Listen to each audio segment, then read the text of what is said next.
Well, the picture of James is his leaving Baxter Hall on one occasion. I'm not sure which, the way it's cropped. And the picture of Ross is when Ross, as I recall, met in the continuing education center auditorium with John Doerr and James, and supposedly said to the two of them as they walked in, now which one of you is Mr. Meredith? It would have been on September 20th. I remember that day because it was my birthday.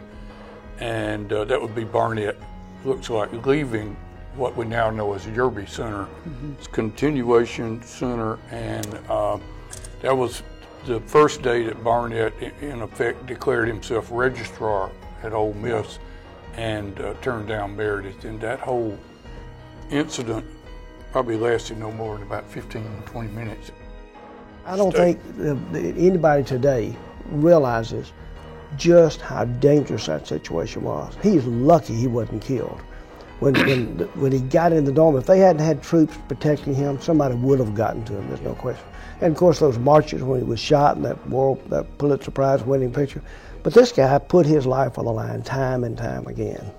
It was, a totally new experience. It suddenly, you've been overwhelmed by 200 or 300 journalists from all over the world. There's a guy here for Time magazine, I don't remember his name, and he told me that students were complaining to him about they were not getting their magazine delivered on time. They felt that he was therefore a representative of the circulation department of Time magazine. That's how unsophisticated we were in dealing with the press.